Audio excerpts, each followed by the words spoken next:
சேலம் புத்தக திருவிழாவில் திண்டுக்கல் லியோனி அவர்கள் பங்கு பெற்று கதை கேட்டு வளர்ந்தேன் என்கின்ற தலைப்பில் ஆற்றிய உரையின் முழுமையான தொகுப்பினை இங்கே தொகுத்து வழங்கியிருக்கின்றோம். டைரக்டருங்க தயாரிப்பாளர்கிட்ட கதை சொல்லுவாங்க, பார்த்தீங்களா? கட் பண்ணா ஒரு கிராமம், அதில் ஒரு கல்லூரி மாணவன் காலேஜுக்கு போகிறான். ஏத்தாப்புல ஒரு அழகான பொண்ணு. அந்த ப்ரொடியூசர்கிட்டே கேட்பார், அப்படி வா, இப்படி தான் கதை தொடங்கணும் அப்படின்னு ப்ரொடியூசர் கதை சொல்லி டைரக்டர் கதை சொல்லி ப்ரொடியூசர் கேட்பாங்க. அது ஒரு வகையான கதை சொல்லுதல். அதே மாதிரி நம்ம பாட்டிக்கிட்ட கதை சொல்லி கேட்டிருக்கோம், நம்முடைய நண்பர்கள் கதை சொல்லி கேட்டிருக்கோம்.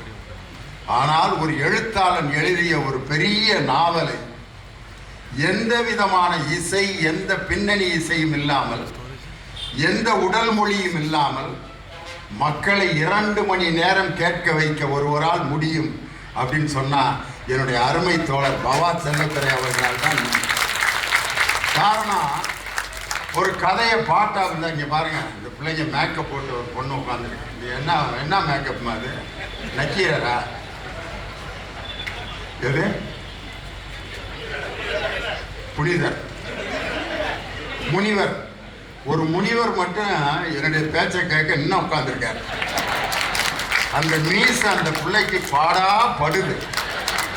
ஆனா அதை அப்பப்ப அப்படியே எடுத்து ஒட்டிக்கிட்டு எப்படியாவது பவா செல்லத்துறை லியோனியோட பேச்சை கேட்கணும்ட்டு உட்காந்துருக்கேன். அந்த முனிவர் பார்த்தா எனக்கு அகத்தியர் மாதிரியே தெரியுது. சாமி வேஷம் போட்டவங்கலாம் எந்திரிச்சு போயிட்டாங்க, லியோனி பேச்சை அப்புறம் கேட்டுக்கலாம் அப்படின்னு. ஆனால் ஒரு முனிவரும் இன்னொரு மன்னர் மட்டும் உட்காந்துருக்காங்க. இந்த சேலம் என்பது ரொம்ப ஒரு வரலாற்று சிறப்பு மிக்க ஊர். காரணம், சேலம் என்ற அந்த வார்த்தை அசலம் என்ற வார்த்தையிலிருந்து வந்தது. அசலம் என்றால் மலை என்று பொருள்.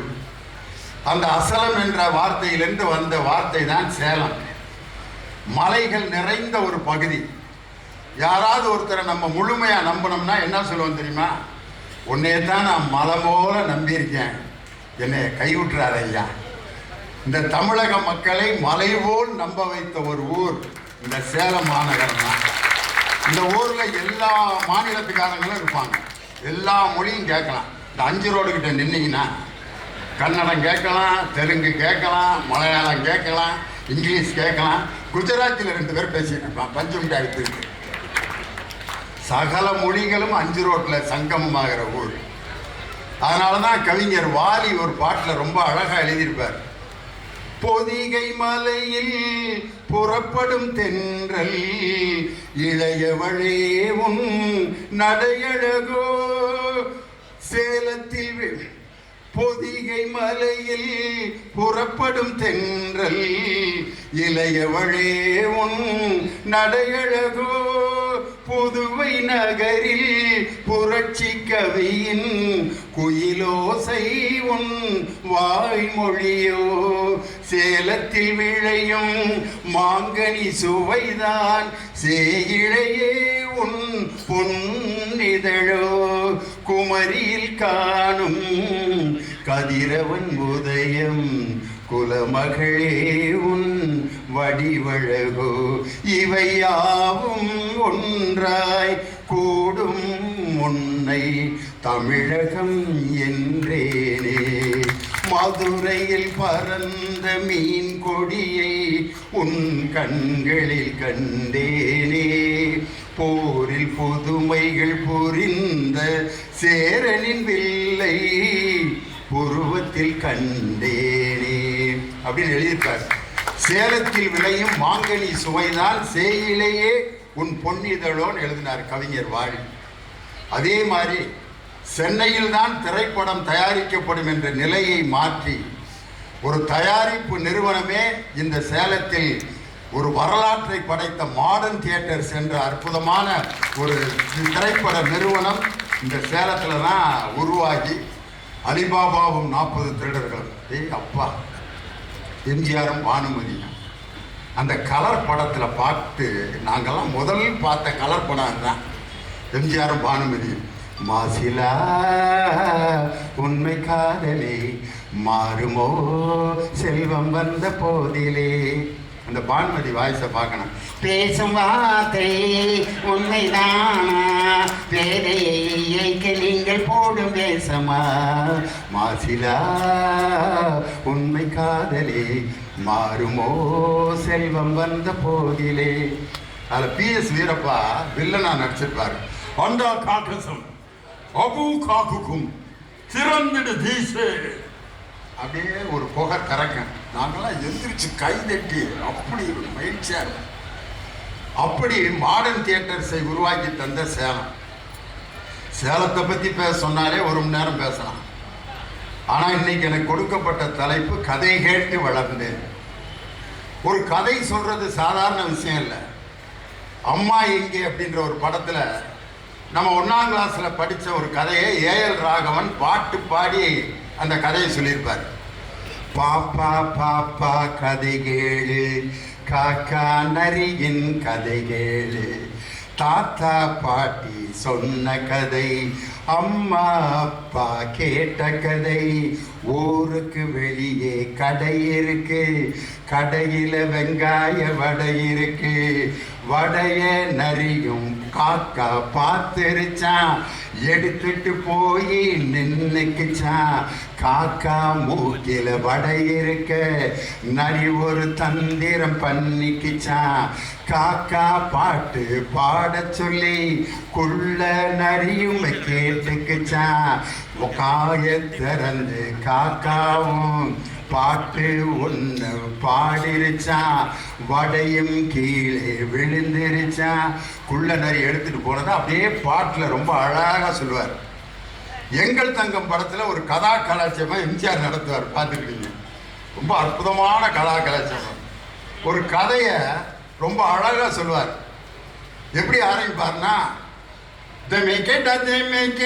வாத்திய மிருதங்கம் அப்படின்னு ஆரம்பிச்சு 1969 ஜூலை மாதம் 21ஆம் தேதி அமெரிக்கா என்ற ஊர்ல என்ன நடந்தது தெரியுமோ? அப்பொழுது நீல் ஆம்ஸ்ட்ராங் என்ற ஒரு யுவன், மைக்கேல் கால்ரின் என்ற யுவனும் நிலாவிலே காலடி எடுத்து வைத்தார். அப்படின்னா நிலான்னா எந்த நிலா? அடா மண்டு, நான் சொல்றது நல்லா கேள்றான். ராகுவும் கேதுவும் சண்டை போட்டுக்கிட்டு இருக்கக்கூடிய அந்த நிலா இல்லை. உண்மையான நிலாவில் கால் வச்சா அந்த நிலாவும் இந்த நிலாவும் ஒண்ணுதான். அன்று வந்ததும் அதே நிலா, இன்று வந்ததும் இதே நிலா. எம்ஜிஆர் அப்படியே கலா கலாச்சாரம் பாடுவார். அது எப்படி முடிப்பாங்க தெரியுமா? இதை பார்த்து இந்தியாவும் முடிவு செஞ்சது, நம்மளும் நிலாவுக்கு ராக்கெட் அனுப்புவோம் சொல்லி கூடுவாஞ்சேரிக்கு பக்கத்தில் இருக்க சுக்லாஞ்சேரியில ராக்கெட் அனுப்பணும்னு முடிவு பண்ணி, அந்த ராக்கெட்ல அனுப்புறதுக்கு யாரை முடிவு பண்ணா தெரியுமோ? சிவசங்கர சுந்தர மகாலிங்க தேவசேனன் அப்படிங்கிற ஒருவரை அந்த ராக்கெட்ல ஏற்றி அனுப்பணும்னு முடிவு பண்ணி ராக்கெட் புறப்பட்டது. நல்ல நேரம் பார்த்து திருஷ்டி கழிச்சு பூசணிக்காய் உடைச்சு ராக்கெட் புறப்புற நேரத்தில் ஒருத்தர் வேக வேகமாக ஓடி வந்தா. நிறுத்துங்கோ நிறுத்துங்கோ, அபிஷ்டு அபிஷ்டு, என்ன பேசிட்டு இருக்கேள், என்ன பண்ணிட்டு இருக்கேள், தவறு நடந்துருச்சோ அப்படின்னு ஆபீசர்கிட்ட கேட்டான். ஆபீசர்னு அவரை பார்த்து என்னன்னு கேட்டான். இன்னைக்கு அம்மாவாசையாச்சே, நிலாவில் போய் எப்படி இறங்குவேள், நிலா இல்லாம போயிடுமே, இறங்கப்படாதுன்ன அப்படின்னு சொல்லி அம்மாவாசை அன்னைக்கு நிலாவை அனுப்பக்கூடாதுன்னு முடிவு பண்ணிட்டா நம்ம தமிழ்நாட்டில் அப்படின்னு முடிப்பார். தமிழ்நாட்டில் அறிவியல் வளர வேண்டும் என்று எங்கள் தங்கம் படத்தில் எம்ஜிஆர் ஒரு கதா கலாச்சாரம் கதை வழியாகவே நடத்தினார். இப்படி ஒரு கதையை சொல்றதுக்கு இசை வடிவம், நாடக வடிவம், உடல் மொழி எல்லாம் பேசணும். கதைங்கிற வார்த்தையை நம்ம எப்படி யூஸ் பண்றோம், எப்படி பயன்படுத்துறோம்? என்னடா கதை விடுறியா அப்படின்னா என்ன அர்த்தம்? பொய் சொல்றான்னு அர்த்தம். இவ்வாறு இந்த கதையில என்கிட்ட வச்சுக்காத, அதெல்லாம் உங்கள் ஒப்பாட்ட வச்சுக்க அப்படின்னா என்ன அர்த்தம்னா ஏதோ புதுசாக புருடா விடுறான்னு அர்த்தம். உன் கதையே பெருங்கதையா இருக்கு, இதுல என் கதையை ஏன்டா கேட்குறேன்னா என்ன அர்த்தம்? வாழ்க்கை அப்படிங்கிற அர்த்தத்தில் வருது கதை. இன்னொரு இடத்துல என்ன, இலங்கை மக்கள்கிட்ட ஈழத்து மக்கள்கிட்ட போனோம்னா அவங்க பேசுறதையே கதைத்தல் தான் சொல்லுவாங்க. என்ன லியோனி சார், என்ன கதைக்கிறீர்கள், உங்களுடைய கதைப்பெல்லாம் நாங்கள் நெடுகே ஏற்றுக்கொண்டு இருக்கிறோம், இங்கால இருங்கோ சார் உங்களுடைய பகுதிகள் எல்லாம் நாங்கள் நெடுக கேட்போம், நல்ல கதைக்கிறீர்கள் அப்படிம்பாங்க. கதைத்தல்னா சொல்லுதல்னு அர்த்தம். கதைங்கிற வார்த்தைக்கே இத்தனை பொருள். ஒரு வார்த்தைங்கிறது அவ்வளோ முக்கியம். ஒரு மனுஷன் நம்ம நினைக்கிறோம் ஒரு வார்த்தைங்கிறது என்ன சாதாரண விஷயமான்னு. முனிவரும் எந்திரிச்சு போயிட்டாரு. பரவாயில்ல, ரொம்ப சந்தோஷம். இவ்வளோ நேரம் இந்த மீசை முகத்தில் வச்சுக்கிட்டதே பெருசு. அது மாதிரி கதை என்பது சொல்வதற்கு ஒரு பெரிய இசை வடிவம், நாடக வடிவம், உடல் மொழிகள் இதெல்லாம் வேணும். ஒரு வார்த்தைங்கிறது நம்ம நினைக்கிறோம் சாதாரணதான ஒரு வார்த்தை. ஒரு வார்த்தை ஒரு மனுஷனை என்ன பண்ணிட முடியும் அப்படின்னு நினைப்போம். ஆனால் இன்னைக்கு நம்ம ஒரு கல்யாண வீட்டில் ஒருத்தன் என்ன வார்த்தை கேட்டான் தெரியுமா என்ன அப்படிங்கிறான். என்னடா கேட்டேன், என்ன வார்த்தை காட்டிவிட்டான், நான் அந்த கல்யாண வீட்டில் எப்படி கை நினைச்சு சாப்பிட்றது, என்னடா கேட்டான். அப்படி அவன் ஒரு வார்த்தை கேட்டிருக்கவே கூடாதுங்க. அவன் இந்த வார்த்தையை கேட்பான், எது கடைசி வரைக்கும் என்ன கேட்டான்னு சொல்லவே இல்லை. ஒரு வார்த்தை கேட்டான், ஒரு வார்த்தை கேட்டான், ஒரு வார்த்தை கேட்டான்னு. இன்னொருத்தன் வான்னு ஒரு வார்த்தை சொல்லி என்னை கூப்பிட்டானா, நான் என்ன நாயா இந்த கல்யாணத்தில் வர்றதுக்கு. ஒரு வார்த்தை ஒரு மனுஷனை இவ்வளோ கஷ்டப்படுத்துமா? ஒரு வார்த்தையே இவ்வளவு ஒரு மனிதனுக்கு பாதிப்பை உண்டாக்கும்னா, ஒரு வார்த்தைகள் அடங்கிய ஒரு தொகுப்பு கதை எவ்வளவு பெரிய பாதிப்பை ஒரு மனிதனிடம் உண்டாக்கும்னு யோசனை பண்ணி பாருங்க. இன்னைக்கு ஒரு வரி கவிதை, 3 வரி கவிதை, ஒரு பக்க கவிதை அப்படின்னு வந்துருச்சு. அதே மாதிரி ஒரு வரியில கதை சொல்றான் அன்னைக்கு, அதுக்கு பேர் ஒரு வரி கதை. ஒரு வரி கதைன்னு வார இதழ்களில் போடுறான். அன்னைக்கு ஒரு கதை என்ன கதை எழுதியிருக்கான்னா, ஒரு வரி கதை. தலையில் பூவே இல்லாமல் பூ விற்று கொண்டிருந்தால் பூக்காரி அப்படின்னு எழுதுறான். இதுக்குள்ள எவ்வளவு பொருள் அடங்கியிருக்கு பாருங்க. ஊர் உலகத்துக்கே பூ விற்று கொண்டிருந்த ஒரு பூக்காரி தன் தலையில் பூ இல்லாமல் விற்பனை செய்து கொண்டிருந்தார். இன்னொருத்தன் ஒரு வரி கதை எப்படி எழுதுனான்னா, வியாபாரம் அனைத்தையும் முடித்த பின் மழையில் நனைந்து வீடு வந்து சேர்ந்தான் குடை விற்ற குடை வியாபாரி. எல்லாத்துக்கும் குடை வித்துட்டு எல்லா குடையும் வித்த வரைக்கும் மழையில் நனைந்து கொண்டே குடை வியாபாரி வீட்டுக்கு வந்தான் அப்படின்னு ஒரு வரியில கதை. ஒரு வரியில் கதை எழுத முடியும் அப்படிங்கும் பொழுது ஒரு வரியிலிருந்து 5000 பக்கம் வரைக்கும் கதை எழுதலாம். ஆனால் இன்னைக்கு எனக்கு சொல்லப்பட்ட கதைகள்லாம் எப்படிப்பட்ட கதை? நான் சின்ன பையனாக இருக்கும்போது பைபிள் கதைகள் சொல்லுவாங்க. அதில் எங்கள் அப்பா எனக்கு முதல்ல சொன்ன கதை என்ன கதை தெரியுமா? ஊதாரி பிள்ளை. ஏப்பா முத ஒரு கதை சொல்கிறீங்க, அது ஒரு நல்ல உள்ள கதையை சொல்ல வேணாமா? ஊதாரியின் மைந்தன் கதையை தான் சொல்லணுமா அப்படின்ட்டு. அது என்ன கதைன்னு உங்களுக்கு தெரியும். ஊதாரி மைந்தன். ஒரு அப்பாவுக்கு 2 பிள்ளைய, அதில் ஒரு பையன் வீட்டு வேலையெல்லாம் ரொம்ப சின்சியராக பார்த்துக்கிட்டு இருக்க ஒரு நல்ல பையன், மூத்த பையன். 2வது பையன் அப்பாவோட செல்ல மகன். அவனுக்கு என்னன்னா நண்பர்களுடைய சகவாசம் தவறுதலாக மாறி அப்பாட்ட சொத்தை பிரித்து கொடுக்குறேன்னு சொல்லி கேட்டு அவன் வெளியில் போய் எல்லா இடத்துலையும் போய் கெட்டு ஒன்றும் இல்லாமல் போய் பன்றி சாப்பிடக்கூடிய தவிட திங்கிற அளவுக்கு வறுமையின்றே கொடுமையில் வாடிட்டான். அந்த நேரத்தில் அப்படியே யோசிக்கிறான், நான் எங்கள் அப்பாட்ட திரும்ப போகிறேன் அப்படின்ட்டு அவங்க அப்பாட்ட அப்படியே பிச்சைக்கார கோலத்தில் வர்றான். அவங்க அப்பா வேகமாக ஓடி வந்து அவனை கட்டி பிடிச்சி முத்தம் கொடுத்து, காணாமல் போன என் மகன் கிடைத்து விட்டான், இன்று வீட்டிலே மிகப்பெரிய விருந்து சமைத்து எல்லோரும் மகிழ்ச்சியாக கொண்டாடுங்கள். அப்போ பெரிய மையன் வந்து கேட்குறான், ஏவா வாழ்நாள் முழுவதும் உனக்காக நான் இவ்வளோ கஷ்டப்பட்டிருக்கேன், எனக்கு என்னைக்காவது ஒரு வேளை சாப்பாடு எனக்காக ஆக்கி போட்டிருக்கேன், பரதேசி பைய சொத்தை பூரா விற்றுப்புட்டு திருட்டு பைய வந்திருக்கான், அவனுக்காக நீங்கள் விருந்து படைக்கிறீர்களே அப்படின்னு அந்த அப்பா சொல்கிறாரு. 100 ஆடுகள் ஒரு ஆயனிடம் இருந்தாலும் தன்னிடம் இருக்கும் 99 ஆடுகளை பற்றி அந்த மேய்ப்பன் கவலைப்படுவதில்லை. காணாமல் போன அந்த ஒரு ஆட்டை தான் அந்த மேய்ப்பன் தேடிக்கொண்டு செல்வான். அதனால் காணாமல் போன என் மகன் திருந்தி வந்திருக்காண்டா, அவனை ஏற்றுக்கொள்ளணும்னு சொல்லி அவனுக்கு முத்தம் கொடுத்தாரு. அப்போ நான் என்ன நினச்சேன், பேசாமல் ஊதாரி பிள்ளையாகவே இருந்திருக்கலாம் போல இருக்கு.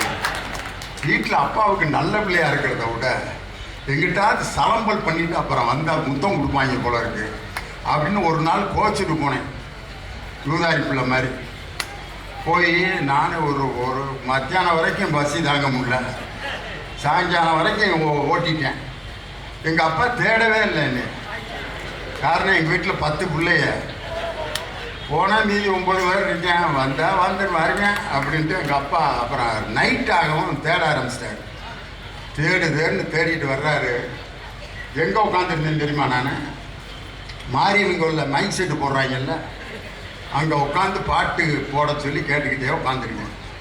எங்கள் அப்பா வந்து ஊங்கி ஒரு அறை விட்டார். எதுடா மைக் செட்டு இங்கே உட்காந்து பாட்டு கேட்டுக்கிட்டு இருக்க? என்னென்ன பாட்டு நான் கேட்டுக்கிட்டு இருந்தேன் தெரியுமா? அப்போ மாரியம்மன் கோயிலில் என்ன பாட்டு போடுவாங்க? முருகனுடைய பக்தி பாட்டு.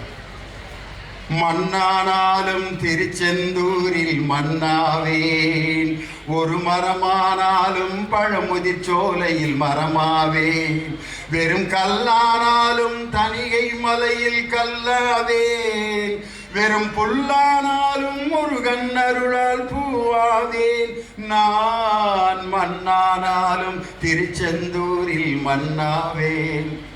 நாங்கள்லாம் கிறிஸ்தவ குடும்பத்தில் வாழ்ந்தேன். எங்கள் அப்பா அந்த பாட்டை நான் கேட்டுக்கிட்டு இருக்கிறத பார்த்துட்டு சட்டையை பிடிச்சி தூக்கி என்ன போட அப்படின்னு ஒரு அறை விட்டு சொன்னார்.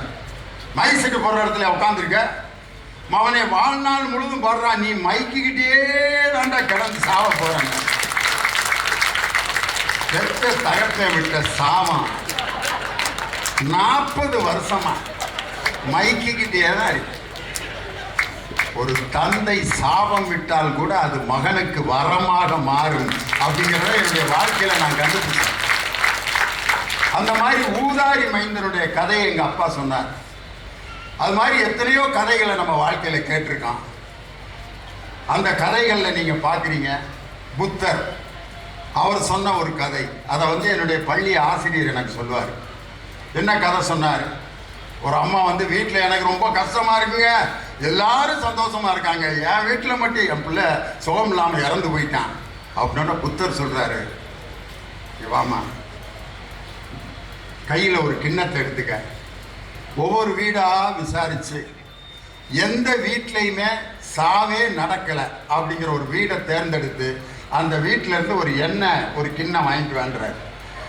அந்த அம்மா ஊர் முழுதும் தேடி இந்த வீட்டில் யாரும் செத்துருக்காங்களா, இந்த வருஷம் முழுதும் 7 பேர் செத்துருக்காங்க அப்படின்ட்டு அடுத்த வீட்டுக்கு போயிருக்கு. இந்த வீட்டில் எத்தனை, இன்னைக்கு தான் முந்தா நாள் தான் எங்கள் தாத்தா செத்தாரு. வரிசையாக எல்லா வீட்லேயும் செத்துருக்காங்க. அந்த அம்மா திருப்பி வந்துட்டு வெறும் கிண்ணத்தை கொடுத்துட்டு எல்லா வீட்லேயும் இறப்பு நடந்திருக்கீங்க அப்படின்னு சொன்னோன்னா, இறப்பு என்பது இயற்கையானது, அதை ஏற்றுக்கொள்ள பழகிக்கொள், அழாதே, போய் வா அப்படின்னு சொன்னார். இது புத்தருடைய கதை. புத்தர் அதே மாதிரி அலெக்சாண்டருடைய கதையை சொல்லுவாங்க என்னுடைய ஆசிரியர். அலெக்சாண்டர் மன்னன் என்ற கர்வத்தோடு அப்படியே தெரிஞ்சாரு. ராஜா அப்படின்னு இருந்திருக்க. ராஜாவினுடைய பரம்பரையில் நான் வாழ்ந்தவன், நான் ஏழைகளை மதிக்க மாட்டேன் அப்படின்னு இருந்தார். அப்போ அவருடைய ஆசிரியர் டயோஜீனஸ் அவர் அலெக்சாண்டரை கூப்பிட்டு 3 மண்டை ஓட்டை வரிசையாக வைக்கிறார். இந்த 3 மண்டை ஓட்டில் உங்கள் தாத்தாவோட மண்டை ஓடு ஒன்று, அது எதுன்னு கண்டுபிடிங்கிற. அலெக்சாண்டர் இப்படியே பார்த்துட்டு, தாத்தாவோட மண்டை ஓட்டை நான் எப்படிங்க கண்டுபிடிக்க முடியும், மண்டை ஓட்டை வச்சு யாருன்னு எப்படி கண்டுபிடிக்கிறது? இது ஒரு ராஜா இருக்காரு, இதில் ஒரு வேலையாள் ஒருத்தர் இருக்கான், உங்களுடைய அரண்மனையில் பணியாளாக இருந்தவன் ஒருத்தர் மண்டை ஓடு, எதுன்னு கண்டுபிடி.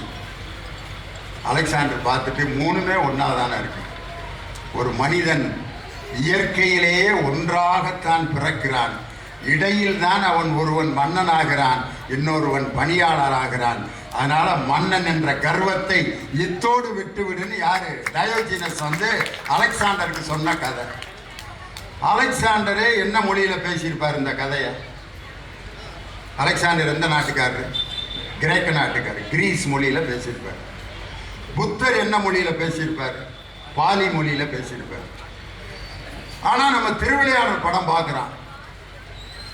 அதில் சிவபெருமான் வந்து நக்கீரர்கிட்ட சண்டை போடுறார்.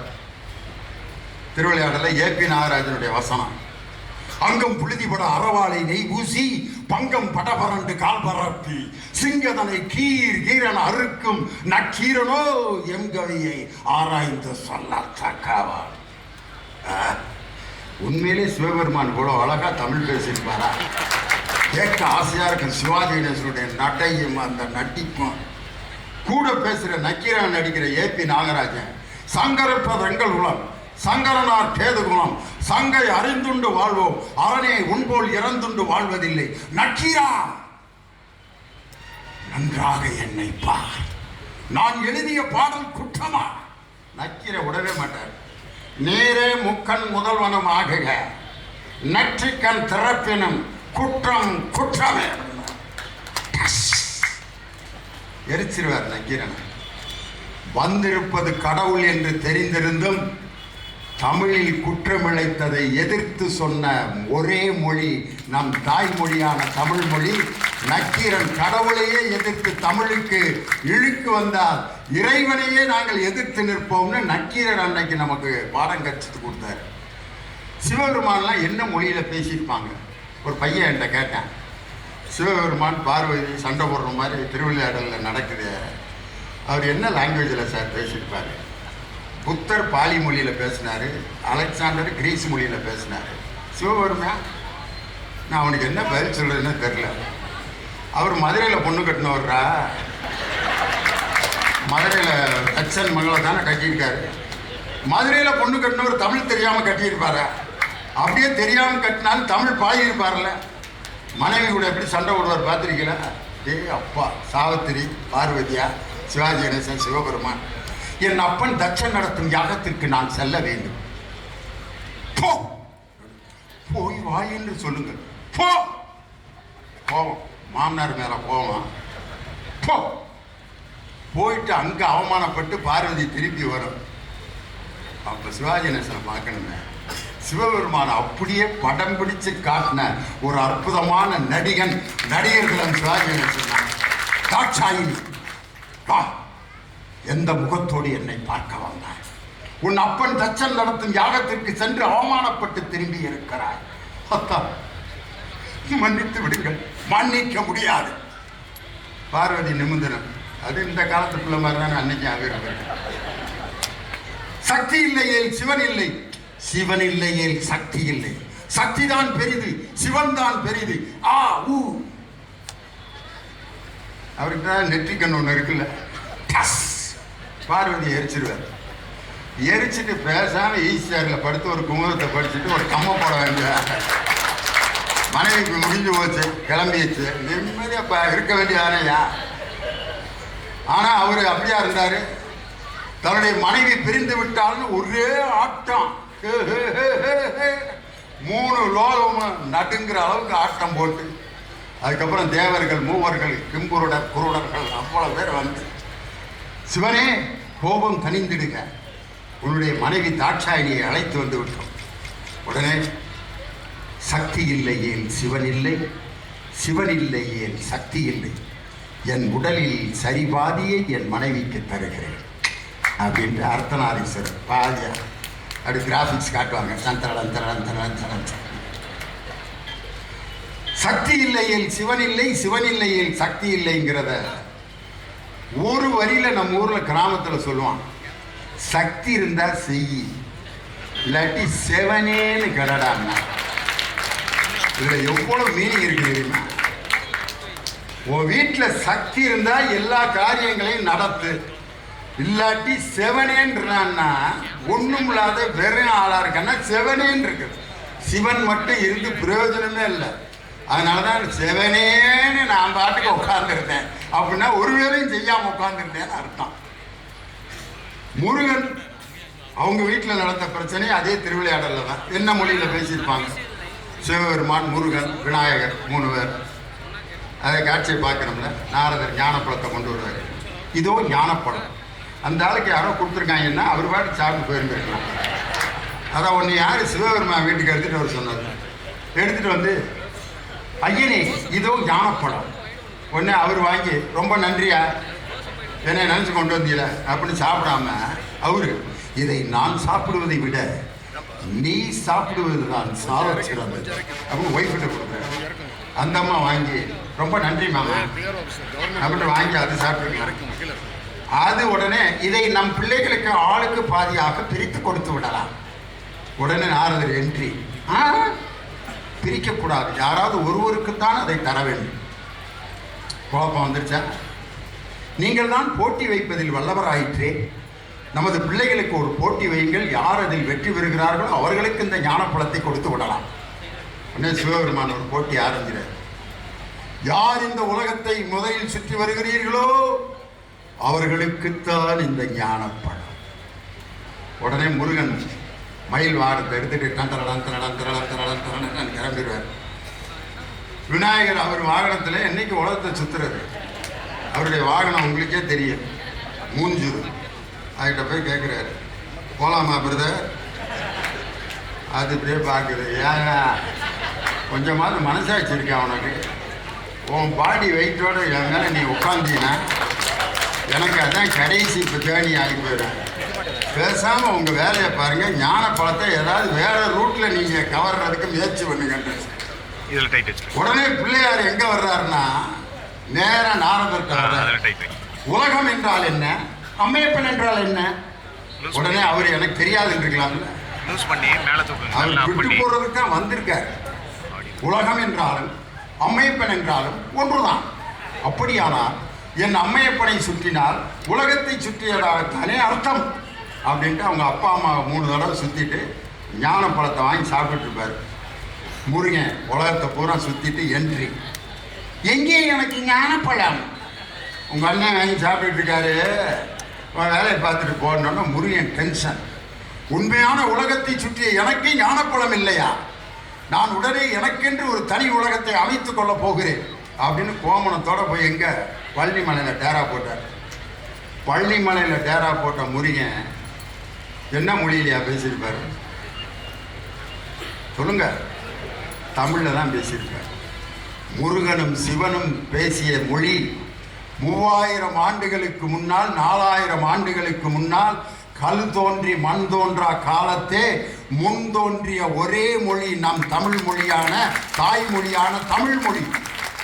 அந்த தமிழ் மொழிக்கு ஒரு ஆபத்து வரும் பொழுது தமிழர்கள் ஒன்று சேர்ந்து அதை தடுக்க வேண்டாமா? இன்னைக்கு பார்த்தீங்கன்னா இது ஒரு பெரிய பிரச்சனை. ஹிந்தி படிக்கலாமா வேணாமா? ஹிந்தியை படிங்க, தேவைப்பட்டா படிங்க. யாருக்கு தேவையோ அவர்கள் படித்துக் கொள்ளலாம். எங்கள் தமிழ்நாடு பாடநூல் நிறுவனத்திலேயே ஹிந்தி படிப்பவர்களுக்கு ஹிந்தியில் பாடநூல்கள் அச்சடித்து கொடுக்குறோம். அவங்க வெளி மாநிலங்கள்லேருந்து வந்து இங்கே படிக்கிற மாணவர்களுக்கு ஹிந்தியை தாய்மொழியாக எடுத்து படிக்கிறவங்களுக்கு நாங்களே பாடநூல் அச்சடித்து கொடுக்குறோம்னா ஹிந்தியை படிக்கக்கூடாதுன்னு நம்ம சொல்கிறோமா? இல்லை, கட்டாயம் ஹிந்தியை படிக்க வேண்டும் என்ற அந்த செயலைத்தான் நாங்கள் தமிழர்கள் வன்மையாக எதிர்க்கிறோம். அது எங்கள் தமிழ் மொழியை அழித்து விடும். தேவைப்பட்டவங்க படிச்சுங்க ஹிந்தி. பாம்பேல போய் நீ வேலை பார்க்கணும்னா ஹிந்தி தெரியாம வேலை பார்க்க முடியாது. NS கிருஷ்ணன் பாம்பேக்கு போயிருக்காரு. போய் ஒரு ஹோட்டல்ல போய் அந்த சப்ளையரை கூப்பிட்டு, தம்பி பால். அவனுக்கு எங்க தெரியும் ஹிந்தி சப்ளையருக்கு பால்னா என்னன்னு தெரியுமா? அவன் கேசா பால் பால் பால் கேசா கடுப்பாயிட்டான். பால் பால் பால் பால் பால் பால் பேப்பர் அப்படின்னு ஒரு பேப்பர் கேட்டேன். பேப்பர்னு கொண்டு வந்துட்டேன். பென்சில் கொண்டு வந்துட்டேன். மாட்டை வரைஞ்சு, மாட்டு மடியை வரைஞ்சு பீச்சி காமிச்சிருக்காரு.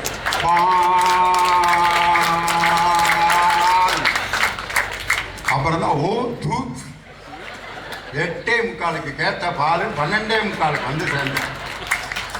பாம்பேல போய் நீ இருக்கணும்னா ஹிந்தி படி, வேணான்னு சொல்ல. ஆனால் தமிழகத்திலே பிறந்து தமிழகத்திலே வாழ்ந்து இங்கேயே இருப்பவன் கண்டிப்பாக ஹிந்தி படிக்க வேண்டும் என்பதை எந்த தமிழனும் ஏற்றுக்கொள்ள மாட்டான். எங்கள் மீது திணிக்காது. எந்த விஷயத்தையும் திணித்தால் அது உடம்புக்கே ஆபத்து. நான் அந்த குழந்தைக்கு பஞ்சு மிட்டாய் கேட்டுச்சு. ஒருத்தர் வாங்கிட்டு வந்தார். அது ரொம்ப ஆசையாக கேட்டுச்சு. அவங்க வாங்கி லேசாக கொடுத்தாங்க. கொஞ்சோண்டு சாப்பிட்டு வேணாங்க. அவங்க பிச்சு வாயில் திணிக்கிறாங்க. பூம் துப்பிட்டாங்க. ஒரு பஞ்சு மிட்டாயே திணிக்கப்படும் போது அது நமக்கு பிடிக்கவில்லை என்பது போது ஒரு தாய்மொழியை படித்து கொண்டிருக்கக்கூடிய நமக்கு இன்னொரு மொழியை கட்டாயமாக திணிக்கப்படுவதை எந்த தமிழனும் ஏற்றுக்கொள்ள மாட்டோம். இதுதான் இன்னைக்கு இதுதான் நமக்கு தமிழ்நாட்டில் நடந்து கொண்டிருக்கக்கூடிய ஒரு மிகப்பெரிய இன்னைக்கு எல்லோரும் சேர்ந்து செய்ய வேண்டிய ஒரு விஷயம். இது மட்டும் இல்லை, ஒரு கதைங்கிறது எப்படி இருக்கணும்? நான் கேட்டு வளர்ந்த கதையெல்லாம் எப்படிப்பட்ட கதை? அற்புதமான கதைகள். அதில் ஒரு கதை பார்த்தீங்கன்னா, உன் வேலையை நீ ஒழுங்கா செய்ய. சில பேர் எல்லாரும் எப்பயுமே இன்னொருத்தருடைய லைஃபையே பார்த்துட்டு இருக்கான். ஒரு டிரைவர் என்ன நினைக்கிறான், பேசாம கண்டக்டரா பிறந்திருக்கலாம்டா.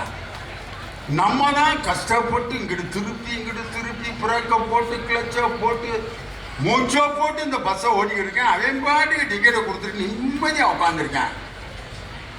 கண்டக்டர் என்ன நினைக்கிறேன், இந்த 80 பயணிகளுடைய இன்சை, ஒருத்தன் சில்லற வேணுங்கிறான், ஒருத்தன் வேணாங்கிறான், ஒருத்தன் கொடுக்குங்கிறான், ஒருத்தன் கொடுக்க மாட்டேங்கிறான், ஒருத்தன் வண்டியில் ஏறி எங்கேயா போனேன், எங்கே போனோம்னு கண்டுபிடி பார்ப்போம் அப்படின்னு கண்ணியா போட்டு, நீ எங்கே போகணும்னு எனக்கு கண்டுபிடுற. கண்டக்டர் அவனை வச்சுட்டு என்னையா பண்றாரு? டிக்கெட் எடுறா. பின்னாடி கண்ணாடி போட்டு எங்கள் மாமி உட்காந்துருப்பாரு. அவர்கிட்ட கேள்வி எடுப்பேன். அவங்க மாமனை கேட்டா, உங்கள் மச்சானுக்கு டிக்கெட் அடியான்னு எங்கள் மாப்பிள்ளை என்ன சொன்னார்? பின்னாடி கண்ணாடி போட்டிருக்கவனை தானே கேட்க சொன்னார். நான் முன்னாடி இல்லைடா கண்ணாடி போட்டிருக்கேன். கண்டக்டர் கவர்றான். கண்டக்டர் என்ன நினைக்கிறாரு, பேசாம டிரைவராக இருந்திருக்கலாம். நான் என்ன நினைக்கிறேன், பாடநூல் கழக தலைவராக இருக்கமே, நம்ம போலீஸ் அதிகாரியா ஒரு ஜாயின்ட் கமிஷனராக இருந்தோம்னா எல்லாரும் நமக்கு சைட் அடிப்பாங்களே அப்படின்னு நான் நினைக்கிறேன். ஆனால் நான் அப்படி நினைக்கல. இப்போ நான் பார்க்குற வேலை இருக்குது பார்த்தீங்களா, இது பாடநூல் கழக தலைவருங்கிறத விட பட்டிமன்ற நடுவராக இருக்கேன். இந்த வேலையை நான் ரசித்து செய்யலைன்னா அந்த வேலையை நான் தொடர்ந்து பண்ண முடியாது. என்னடா பொழப்பு, நடுவில் ஒரு ஆளை உட்கார வச்சுட்டு இங்கிட்டு 3 பேர் இங்கிட்டு 3 பேர் பேசி தாய்ங்கிறேன், ஒருத்தன் தாராங்கிறேன், தீர்ப்பு சொல்லி 3 மணி நேரம் கழித்து நம்ம தீர்ப்பு சொல்லிட்டு அதுக்கிட்ட மாதிரி நைட்டு 1:30 மணிக்கு அவன் கொடுக்குற காசை வாங்கி பொழைக்கிறது ஒரு பொழப்பா அப்படின்னு நினச்சேன்னா 1995 நான் கடைசி நடுவராக இருப்பேன். நான் நடுவராக அமர்ந்து பேசும்போது பல்லாயிரக்கணக்கான மக்கள் ரசித்து மகிழ்ந்து சிரிக்கிறார்களே, இந்த மகிழ்ச்சிக்கு நம்ம காரணமாக இருக்கிறோமே நினச்சி அந்த மேடையில் நான் உட்கார்ந்தேன். அவர் காவல்துறையில் யூனிஃபார்ம் போடுறப்ப நம்ம இரவு முழுவதும் விழித்து கொண்டிருப்பதால் மக்கள் நிம்மதியாக தூங்குகிறார்களே, அவர்களை பாதுகாக்கிறோமே அப்படிங்கிறத நினச்சி ரசித்து அந்த வேலையை செய்யணும். ஒரு வேலையை ரசித்து செய், அந்த வேலையில் நீ சந்தோஷமாக இருக்க. நான் அவனாக பிறந்திருக்கலாமே. ஒரு பெரிய நகைக்கடை ஓனராக இருந்தால் காலையில் வந்து கடையில் உட்காந்துட்டு நம்ம வாட்டுக்கு நிம்மதியாக இருக்கலாம். பேசுகிறாங்க ஆளுகள், முதலமைச்சராக இருந்திருக்கலாம்டா அப்படிங்கிறேன். அவரை கேட்டால் தான் தெரியும் அவர் எவ்வளோ கஷ்டப்படுறாரு. சாதாரண எல்லா விஷயத்திலையும் மேலே சொர்க்கலோகத்தில் கடவுள்கிட்ட பிரச்சனை மூட்டைகளை எல்லாம் கொண்டு போய் ஒவ்வொருத்தராக கொடுத்துக்கிட்டு இருக்கேன். அப்போ ஒருத்தன் நம்ம மூட்டை தான் இருக்கிறதுலையே பெரிய மூட்டைடான்னு பிரச்சனை மூட்டையை தூக்கிட்டு உள்ளே வர்றேன். அந்த பக்கம் பார்த்தா இவனை கூட பெரிய மூட்டையை ஒருத்தர் தூக்கிட்டு வர்றாரு. யாராட? அவர் தான் காவல்துறை கண்காணிப்பாளர். பெரிய மூட்டை. அங்கிட்டு பார்த்தா அதை விட பெரிய மூட்டை. யாருன்னா டிஸ்ட்ரிக்ட் கலெக்டர். அந்த பக்கம் பார்த்தீங்கன்னா முதலமைச்சர் அதை விட பெரிய மூட்டையை தூக்கிட்டு வர்றாரு. எல்லாத்துக்கும் மேலே அங்கிட்டு கடவுள் உட்காந்துருக்காரு. அவர் உலகத்திலே பெரிய மூட்டை அவர் தலையில தான் இருக்கு. அப்போ தான் யோசிச்சிருக்கான், நம்ம பிரச்சனை இருக்கையிலே சின்ன பிரச்சனைடா. நம்ம வேலையை நம்ம ரசித்து பார்க்கறதுக்கு ஒரு கதை சொன்னான் பாருங்க. ஒரு பெரிய பாக்ஸர், குத்துச்சண்டை வீரர், சாமுராய். அவன் வந்து ஒரு டீ கடையில் டீ குடிக்க வர்றான். அந்த ஆள் இப்படி டீ ஆற்றிட்டு இருக்கான். டீயை கொஞ்ச நேரம் லேட்டாக போட்டான். அந்த குத்துச்சண்டை வீரனுக்கு கோவம் வந்துருச்சு. வந்திருக்குது ஒரு சாமுராய், டீ எவ்வளோ லேட்டாக போடுற அப்படின்னு 2 கண்ணாடி கிளாஸை சட்டுன்னு தட்டி விடுறான். நீ உண்மையிலே டீ கடைக்காரனா? என் கூட நாளைக்கு உன்னையால சண்டை போட முடியுமா? முடியுமாடா? டீ கடைக்காரன் முடியாதுங்க, மன்னிச்சிருங்க. அந்த டீ கடைக்காரனுக்கு ராத்திரி பூரா தூக்கம் இல்லை. நம்மளை சண்டை கூப்பிட்டானே, என்னடா பண்ணுறதுன்னு ஒரு ஜென் துறவிக்கிட்ட போகிறேன். என்ன இந்த மாதிரி சண்டை கூப்பிடுறாருங்க, என்னங்க பண்ணுறது? ஜென் துறவி சொல்கிறாரு, டீ போட்டுக்கிட்டே இருக்கா. என்னங்க நீங்கள் சண்டைக்கு ஏதாவது ஐடியா கொடுத்தீங்கன்னா டீயை போட்டுக்கிட்டே இருறாங்க. எவ்வளோ வேகமாக டீ போட முடியுமோ போட்டுக்கிட்டே இருறாங்க. வேகமாக போட்டு போட்டு ஒரு நிமிஷத்தில் 3 டீ போட்டு பழகிட்டான். இவ்வளோ ஃபாஸ்ட்டாக. சாமுராய் வர்றான், சண்டைக்கு ரெடியா? வர்றையா, நீ போட மேடைக்கு. பாக்ஸர் நிற்கிறாரு, டீ கடைக்காரன் நிற்கிறான். அப்போ வந்து அந்த எம்பையர் சொல்கிறாரு, சண்டைக்கு முன்னாடி ஒரு டீயை குடிச்சிட்டு அப்புறம் சண்டை ஆரம்பிக்கலாமா? குடிக்கலாம். டீ போடுறாரு. யார்? எடுத்து நிற்கிறாங்க. இப்படியே நாயஸ் மாதிரி டவுசரை இதையும் போட்டு நிற்கிறான். போடுறா டீ என்னொன்னே ஒரு 30 செகண்டில் ஒரு தடவை டீ போட்டான். சாமுராய் பார்த்தான், ஏண்டா டீயவே 30 செகண்டில் போடுறான்னா இவன் வேகமாக குத்துனான்னா நம்மளுக்கு அதான் கடைசி குத்தா இருக்கும் போல இருக்கு. டீயவே இந்த போடுறவன் குத்து எப்படா இருக்குன்ட்டு அவன் பயப்பட ஆரம்பிச்சிட்டான். நான் போட்டியிலிருந்து விலகிக்கிறேன், நீ தான் வெற்றி பெற்று விட்டாய்மா. உன்னுடைய தொழிலை நீ ரசித்து செய், அதில் நீ கண்டிப்பாக வெற்றி அடைவாய். ஜென் சொன்ன எப்படிப்பட்ட ஒரு கதை பார்த்தீங்களா? எல்லாரும் நம்ம என்ன நினைக்கிறோம், நம்ம பிரச்சனைக்கு இன்னொருத்தன் தான் காரணம்னு நினைக்கிறான். வீடு கட்டினவன் நிம்மதியாக வீடு கட்டுறான். இன்னைக்கு வீடு கட்டிக்கிட்டு இருக்கும்போதே முன்னாடி ஒரு பெரிய தட்டியை போட்டு மறைப்பேன். அது எதுக்குடா மறைக்கிறாங்கன்னு இது வரைக்கும் யோசிச்சிருக்கீங்களா யாராவது? ஒரு திருஷ்டி பொம்மை ஒன்று, வைக்கப்புல்லு பொம்மை ஒன்று தொங்க விடுவேன், பூசணிக்காயை புள்ளி வச்சு தொங்க விட்டுருப்பேன்.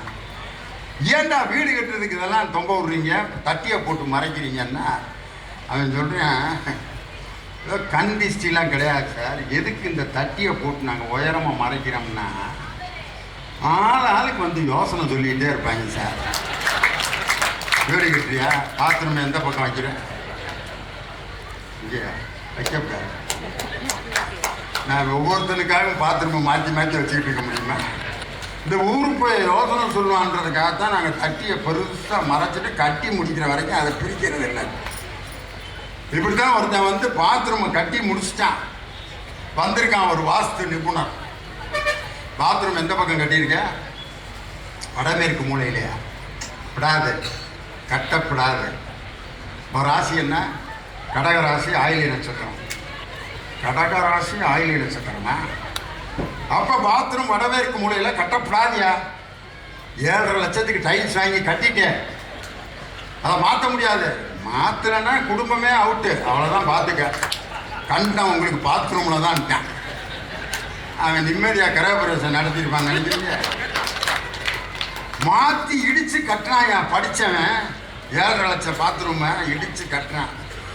இன்னைக்கு வரலாற்று சிறப்பு மிக்க இந்த சேலம் மக்கள்கிட்ட கேட்குறேன், பாத்ரூமில் எங்கிட்டு திரும்பி எந்த திசையில் உட்கார்ந்தாலும் எது எங்கிருந்து வரப்போகுதோ அதை தவிர வேற ஏதாவது வரப்போகுதா?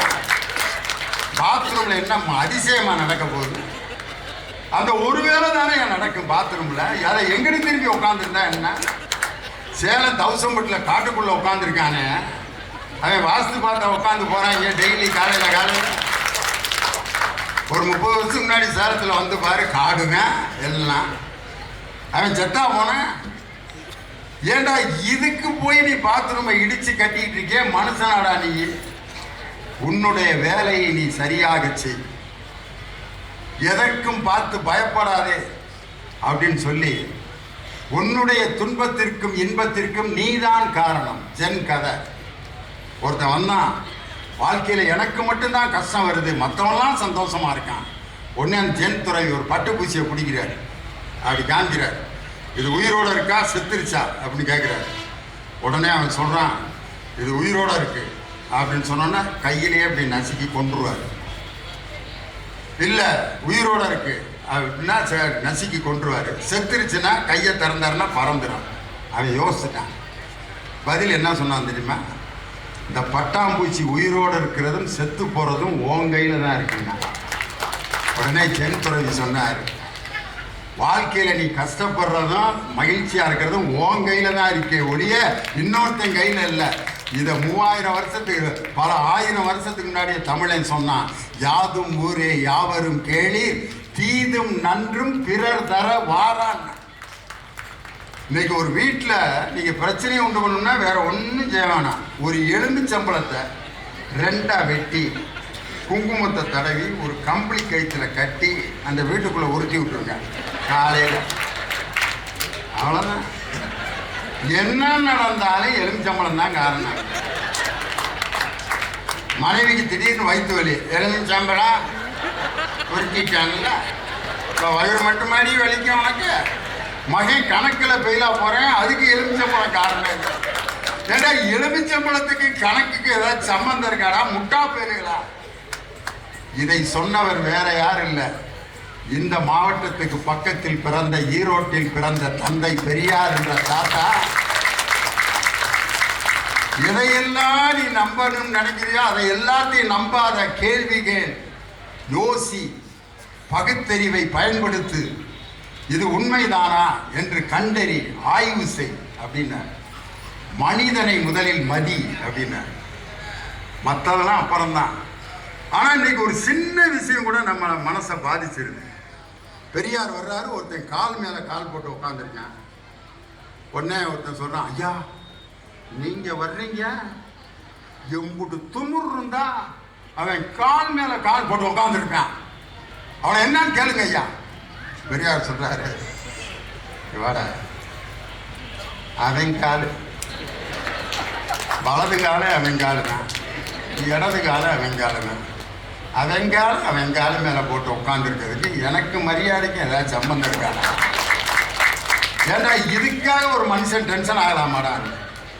அதனால தான் பெரியார் யாரை பார்த்தாலும் எழுந்து நின்று மரியாதை செய்கின்ற பழக்கம் பெரியார் கற்றுக் கொடுத்து மனிதன மதி அப்படின்னு சொன்னார். அப்படிப்பட்ட எத்தனை கதைகள். அப்பா, இயக்குனர் பாக்கியராஜ் ஒரு கதை சொன்னார், அற்புதமான கதை. இன்னைக்கு இந்த நாட்டுக்கு தேவையான கதை. ஒரு அமைச்சரை வந்து ஒரு கிராமத்துக்கு கூட்டு வர்றாங்க. கூட்டு வந்தோன்னா அமைச்சர் எப்படியா வர்றாரு, வாங்க வருக வருக என்று அமைச்சர் அவர்களை வரவேற்கின்றேன். இவரை இதற்கு 16 வட்டத்தினுடைய செயலாளர், 10வது வட்டத்தினுடைய பொருளாளர் எல்லாம் வரவேற்கிறாங்க. அமைச்சருக்கு பொன்னாட சால்வை எல்லாம் முடிஞ்சோன்னே ஒரு குரூப் வருது. அமைச்சரே, முதல்ல நீங்கள் எங்கள் கோயிலுக்கு தான் வரணும். எது? மாரியம்மன் கோயிலுக்கு வாங்கங்கிறேன். இன்னொருத்தர், இந்த ஊர் பேர் சுல்தான்பேட்டை, எங்கள் மசூதிக்கு வந்துட்டு அப்புறம் மேடைக்கு போங்க. இன்னொருத்தர் 300 வருஷத்துக்கு முன்னாடி கட்டின சர்ச்சு, அந்த சர்ச்சுக்கு வந்துட்டு அப்புறம் மேடைக்கு போங்க. 3 குரூப்புக்கு இடையில பிரச்சனை ஆயிடுச்சு. எங்கே போகிறதுனே தெரியல அமைச்சருக்கு. அப்படியே முழிக்கிறாரு. திடீர்னு பார்த்தாரு, காட்டுக்குள்ளேருந்து ஒரு புலி வந்துடுச்சு. ஐயோ புலி புலி அப்படின்ட்டு அம்புட்டு கூட்டமே மிரண்டு ஓடிடுச்சு. ஒருத்தரையும் காணோம். அமைச்சர் மட்டும் எங்கிட்ட காருக்கு பக்கத்தில் மாட்டிக்கிட்டாரு. காருக்குள்ள உட்காந்துருக்காரு. புலி வந்து அமைச்சர்கிட்ட வந்துடுச்சு. எங்கடா 3 வேலையும் சண்டை போட்டாங்க, ஒரு வேலையும் காணா. என் கோயிலுக்கு வேணா ஒருத்தன், மசூதிக்கு வேணா ஒருத்தன், சர்ச்சுக்கு வேணா ஒருத்தரையும் காணாமே. இதே பார்த்தாரு. புலி வந்து முடிச்சிருச்சு, இதான் நம்ம கடைசி அமைச்சர், இடைத்தேர்தல் நடக்க போகிறா அப்படின்னு நினச்சிட்டு இப்படியே டைன்னு அந்த ஸ்டியரிங் மேலே சாஞ்சார். அந்த ஆரன் சத்தம் அப்படின்னு கேட்டோன்னா புலி பயந்து ஓடிச்சு. முடிஞ்சு பிற்பாடு பார்த்தா சண்டை போட்டவங்கலாம் எங்கெங்கே இருக்காங்க அப்படின்னு இப்படியே பார்த்தா சர்ச்சுக்குள்ளேருந்து யார்? இந்து கோயில் பூசாரி வர்றார். மசூதியோட கதவு திறக்குது, அங்கே கிறிஸ்தவ பாதிரியார் வர்றார். அதே மாதிரி மசூதியை திறக்கிறாங்க, 3 மாதத்துக்காரன்னு உள்ளேருந்து வர்றான். உங்களுக்கு ஒரு ஆபத்து என்று வந்தவுடன் எந்த கடவுள் என்று பார்க்காமல் ஏதாவது ஒரு தெய்வத்திடம் நீங்கள் போய் அடைக்கலம் ஆகிட்டீங்க. நீங்கள் எல்லாம் ஒன்று தாண்டா. யார்? இயக்குனர் பாக்கியராஜ் சொன்னார். இன்னைக்கு ஒற்றுமைங்கிறது நம்ம எல்லாருக்கும் உண்டு. ஒன்றுபட்டால் உண்டு வாழ்வு, நம்மில் ஒற்றுமை நீங்கிடில் அனைவருக்கும் தாழ்வு. இந்த பாட்டு பாரதியாருடைய பாட்டு சாதாரண பாட்டு இல்லை. இது ஒரு அருமையான கதையில் நமக்கு முன்னோர்கள் நமக்கு சொல்லி கொடுத்தாங்க. இதை பாகப்பிரிவினை படத்தில் மருதகாசி ஒரு பாட்டில் அந்த கதையை கொண்டு வந்திருப்பார் ரொம்ப அழகாக. துணையின்றி வெண்புறா தனியாக வந்ததே, வனவேடன் வீசிய வலைதன்னில் வீழ்ந்ததே, இனம் யாவும் சேர்ந்துதான் அதை மீட்டு சென்றதே. கதையான போதிலும் கருத்துள்ள பாடமே, வேற்றுமையை வளர்ப்பதனாலே விளையும் தீமையே, ஒற்றுமையாய் வாழ்வதாலே உண்டு நன்மையே. வேற்றுமையை வளர்ப்பதனாலே விளையும் தீமையே. துணையின்றி வெண்புறா தனியாக ஒரு வலையில் மாட்டிக்கொண்டது. மற்ற புறாக்கள் எல்லாம் சேர்ந்து அந்த வலையை அப்படியே தூக்கி சென்று வெளியே கொண்டு போய் அந்த மாட்டிக்கொண்ட புறாவை மீட்டது போல நம்மால் பாதிக்கப்பட்ட ஒரு மனிதனை மனித சமுதாயம் மீட்பதுதான் மனித சமுதாயத்தின் வாழ்க்கையினுடைய அடித்தளம். அதைத்தான் இலக்கியங்களும் புத்தகங்களும் எல்லா இலக்கியங்களும் சொல்லிக் கொண்டிருக்கின்றன. என்னுடைய அருமை நண்பன் பவா செல்லத்துறை சொல்லும் பொழுது, தோழர் தந்தையினுடைய பக்கத்தில் நடந்து செல்லும் பொழுது ஒரு மகனுக்கு ஒரு நண்பனுடன் நடந்து செல்லக்கூடிய அந்த எண்ணம் ஏற்படணும்னார். எங்கள் அப்பா ஒரு எக்ஸர்வீஸ் மேன், அவர் மிலிட்ரியில் இருந்தாருங்கிறதுக்காக எங்களை கொடுமைப்படுத்துவார். காலைல 4:30 எந்திர, ஓ நீ மிலிட்ரியில் 5 மணிக்கு எந்திரிச்சாங்கிறதுக்காக எங்களை ஐயா இப்படி உசுரை வாங்குற. அதுவும் எழுப்புறது மட்டும் இல்லை, சர்ச்சுக்கு பின்னாடி வான்னு கூட்டு போவார். நான் 5 மணிக்கு இந்த டிசம்பர் மாதம் குளூரில் தலையில் முக்காடு போட்டுக்கிட்டு அந்த பனியில் எங்கள் அப்பா பின்னாடியே போகிறவர் சும்மாவும் போக மாட்டார். ஜபமாலை வரலத்தில் எங்கள் விதாவே முடிய நான் வச்சு விடுவாங்க. அட ஏப்பா அந்த குளூரில் ஏப்பா அப்படி உசுரை வாங்குறேன். சர்ச்சில் போய் உட்காந்துருப்போம். தூக்க கலக்கத்தில் ஃபாதர் ஆண்டவர் உங்களோடு இருப்பாராக பாரு, இருந்துட்டு போகிறாரு ஃபாதர். ஃபாதர்லாம் 3 தடவை 3 ஃபாதர் 4 ஃபாதர்லாம் தெரிவார். எங்கள் அப்பாவை திட்டுவோம், இந்த மனுஷன் துடி கொடுமை கொடுத்துறாரு நம்மளை. ஆனால் அன்று என் தந்தையை நான் திட்டினேன்.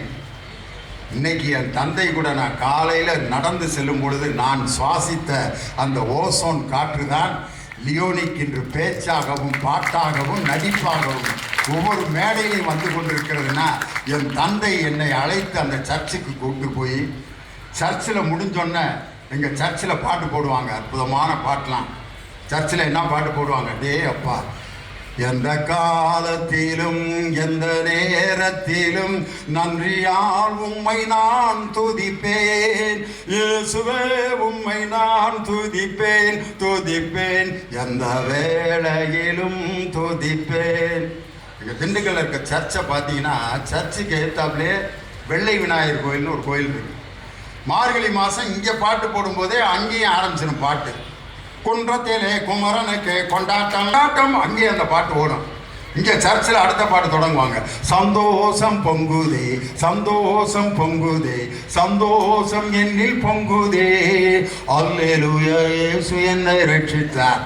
அங்க பள்ளிக்கட்டு சபரிமலைக்கு கல்லும் முள்ளும் காலுக்கு மெத்தை சுவாமியே ஐயப்போ, அழகின்ற சொல்லுக்கு முருகா சன் சன் சன் சன் சர சன் சன் சன். இதெல்லாம் கேட்டுட்டு அப்படி வெளியில் வருவான். ஒரு பாய் கேஎம்கே காஃபி பார்னு ஒரு பாய் வச்சிருப்பார் காஃபி கடை. அவர் நாகூர் அனிஃபாவும் காயல்பட்டினம் ஷேக் முகமது பாட்டையும் போடுவார். நாகூர் அனிஃபாவோட பாட்டை காலையில் அங்கே நின்று கேட்டு வருவேன். இறைவனிடம் கையேந்துங்கள், காயல்பட்டினம் ஷேக் முகமது பாட்டு. ஈச்சை மரத்து என்ப சோலையில் நபிநாதரை. 3 மதத்து பாட்டையே லியோனிங்கிற ஒரு குரல் தான் பாடு. எந்த சாமியாவது என் குரலை அழிச்சதாக வரலாறு இருக்கா? உன்னை யாருடா மாரியம் பாட்டு பாருங்க அப்படின்னு ஜீசஸ் வந்து குரல் நான்களை வெட்டினாரா? கிறிஸ்தவனா பிறந்துட்டு நீ எப்படா இந்து பாட்டை பாடலாம்னு விநாயகரோ முருகனா என் குரல் வலையை பிடிச்சி நெரிக்கலை. நீ எப்படி கிறிஸ்தவனாக இருந்து கொண்டு இஸ்லாமிய பாடலை பாடலாம்னு மார்க்கத்துக்காரங்க என்கிட்ட சண்டைக்கு வரல.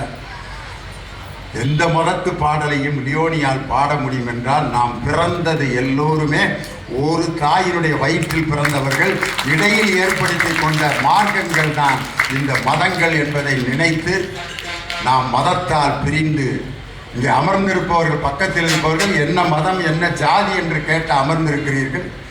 தமிழர்கள், வாசகர்கள், இலக்கிய நேசர்கள் என்ற அந்த ஒற்றுமைதான் இந்த அரங்கத்தில் நம் அனைவரையும் ஒன்றுபடுத்தி இருக்கிறது என்று சொல்லி, ஒன்றுபட்டால் ஒன்று வாழ்வு, நம்மில் ஒற்றுமை நீங்கிடில் அனைவருக்கும் தாழ்வு என்ற அந்த செய்தியோடு கதை கேட்டு வளர்ந்த அந்த லியோனியை போல் நீங்களும் நல்ல கதைகளை தொடர்ந்து படியுங்கள். எங்கள் பவா செல்லத்துறை சொல்கின்ற அந்த கதை சொல்லும் அந்த சோசியல் மீடியா, அந்த வீடியோக்களை தொடர்ந்து கேளுங்கள். நீங்கள் ஒரு திரைப்படம் படம் பார்த்ததை மிக அற்புதமாக உணர்வீர்கள்.